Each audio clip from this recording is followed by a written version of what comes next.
el Gobierno ha entregado a las Cortes, al Congreso, el proyecto de presupuestos generales del Estado para el 2012, proyecto de presupuestos que responden al gravísimo momento económico que está atravesando España, al momento de profunda recesión económica. Es un presupuesto extraordinario, de carácter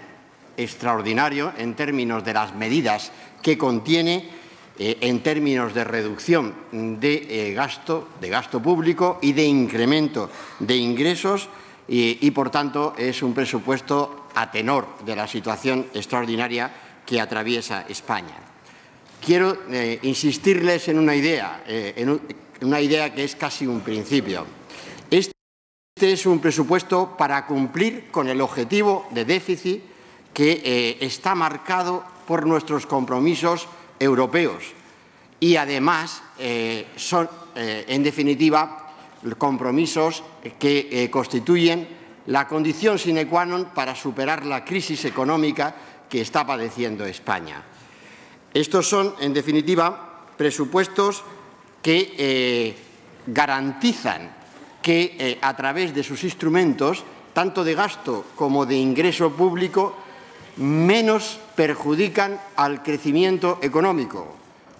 Es decir, una cosa es reducir el déficit público y otra cosa es seleccionar las vías de gasto y las vías de evolución de los ingresos para reducir el déficit público. Por tanto, un presupuesto a tenor del momento que estamos viviendo, momento extraordinariamente difícil.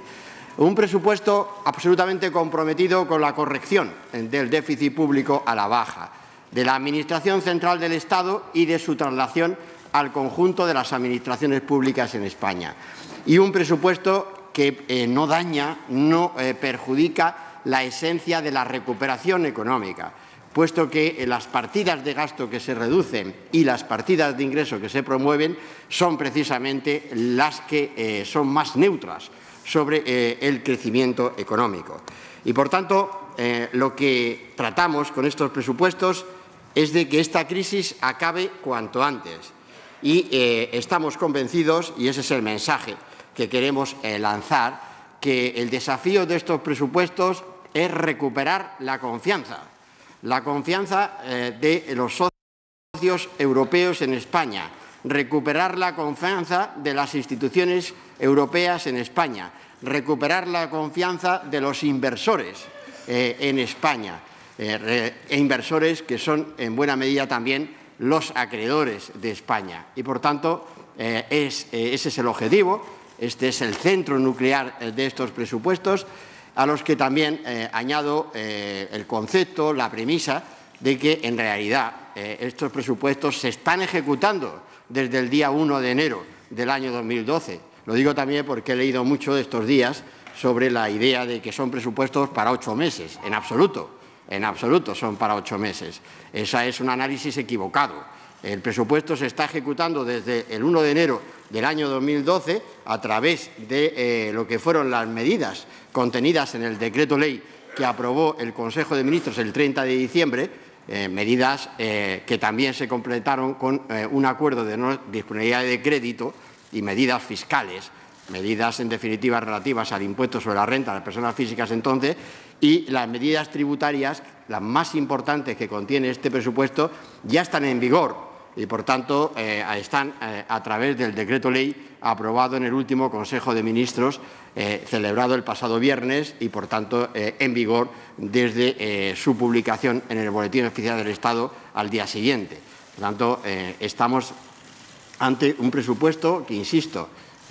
comprendo también en términos de la expectación, pero estamos ya trabajando desde el Gobierno en la aplicación de las premisas, de las condiciones de este presupuesto desde el día 1 de enero del año 2012.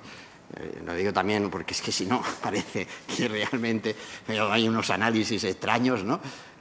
También en relación, incluso en la prensa internacional, que me importa esto también para la prensa internacional. Esto no es un presupuesto para 8 meses, esto es un presupuesto que enlaza con las medidas que tomó el Consejo de Ministros desde el 30 de diciembre, para aclarar a todos que es un presupuesto, que cubre un presupuesto y, por tanto, los compromisos que se derivan de ese presupuesto.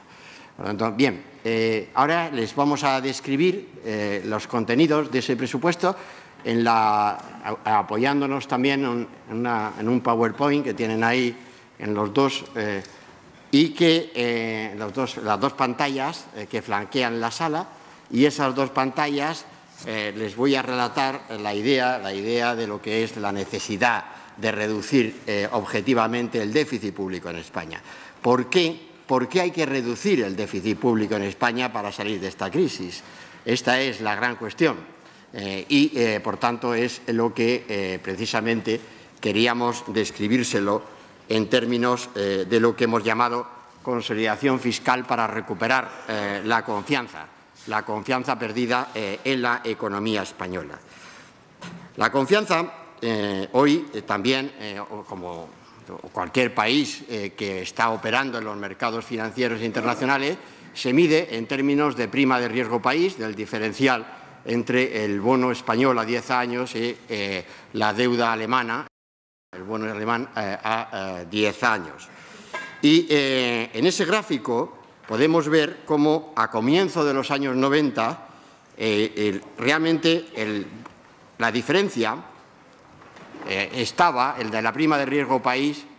cuando España se puso a hacer los deberes para ingresar en el euro, para fundar el euro, la diferencia estuvo en 500 puntos básicos, esa prima de riesgo. Y a partir de ahí ven en la línea azul cómo esa prima de riesgo cae fuertemente a medida que se hace la apuesta por la estabilidad económica, se introducen las reformas económicas, se introduce también una política presupuestaria fuertemente comprometida con la reducción del déficit público y se programa un gasto que desde los años 90, segunda mitad de los 90, no crece nunca por encima del crecimiento de la evolución de la economía, en términos no solo nominales, sino en términos reales, adecuado bastante. Por lo tanto, eso hace que con la caída de tipos de interés,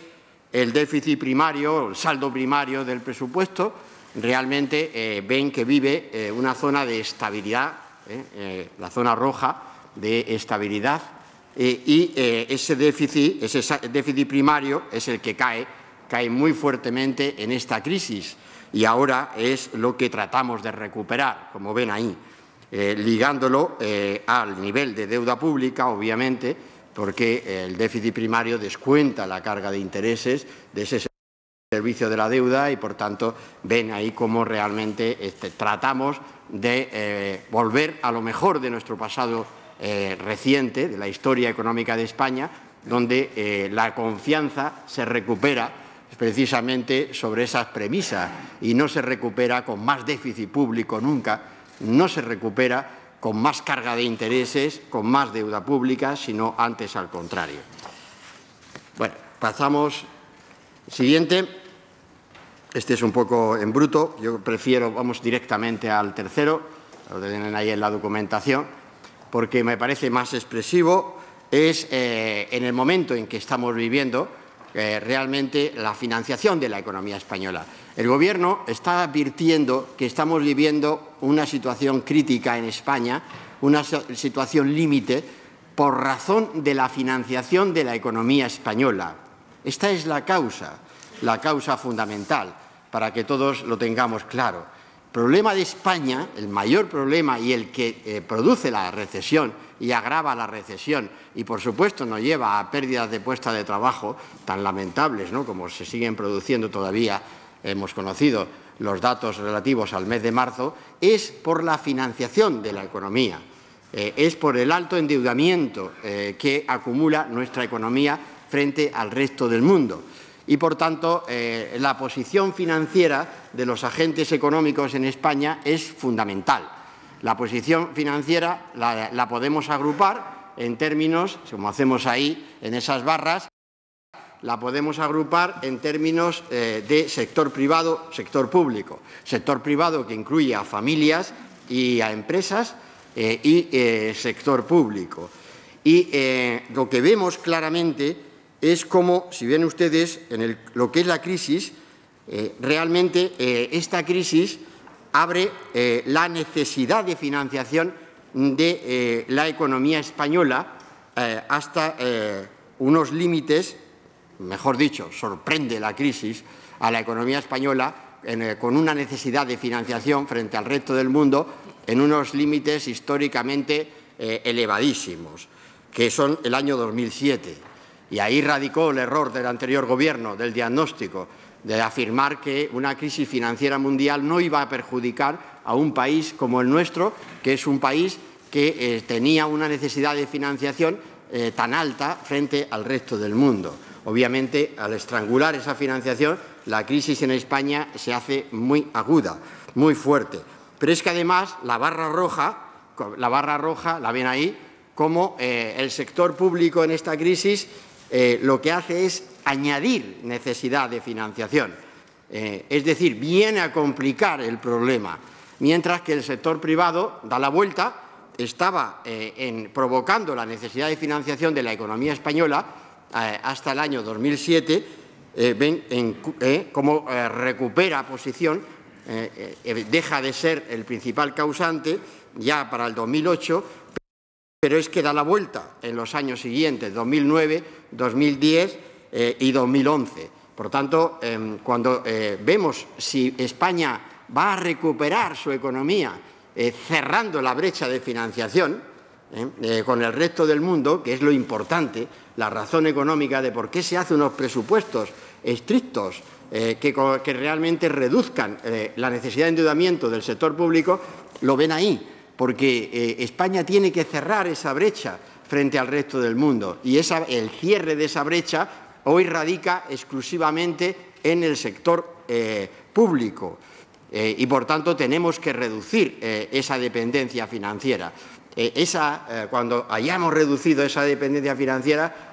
seguro que vendrá la recuperación de la economía,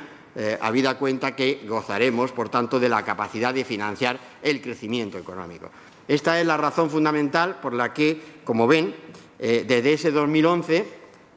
desde esa gran barra roja que tiene todavía el 2011, ese 8,5 de déficit público que se alcanza en el 2011, hay que reducirlo, hay que reprogramar las administraciones públicas que también en la siguiente ven pero vamos, esto es reiterativo y comparativo ya con otros países europeos, que realmente lo que ocurre en España en esta crisis del 2007 al 2011 es que el total de deuda pública sobre el Producto Interior Bruto aumentó en 32,3 y realmente una cifra muy elevada, que también, por supuesto, en otros países europeos, pero no deben ser nuestros referentes de estabilidad en estos momentos, de estabilidad presupuestaria me refiero. España se comete el error de una política presupuestaria que aumenta el peso de la deuda pública sobre el Producto Interior Bruto en más de 30 puntos porcentuales, cuando teníamos la ventaja de que nuestra deuda pública se había situado en el 36,2%, bajando además tendencialmente ese nivel de deuda pública. Bien, he tratado de una manera lo más sintética posible de explicar, de resumir, ¿no? Por supuesto, explicar merecería más tiempo, ¿no? Y más estadísticas y más argumentos, pero creo que gráficamente se entiende cuál es el problema de España, dónde está el desafío de España y por qué hay que reducir ese déficit público y, por tanto, la forma más certera y más corta de salir de esta crisis es precisamente la de la reducción de ese déficit público. También es verdad, y añado, que no de cualquier manera, que no es lo mismo reducir el déficit público reduciendo determinadas categorías de gasto que otras, que no es lo mismo reducir déficit público apelando a mayores ingresos tributarios de una forma que de otra. Por tanto, en función de la situación económica, tenemos que ser selectivos, como hemos sido en este presupuesto, selectivos a la hora de hacer un programa de ajustes, de reducciones de gasto y de apelar a nuevas categorías de ingresos.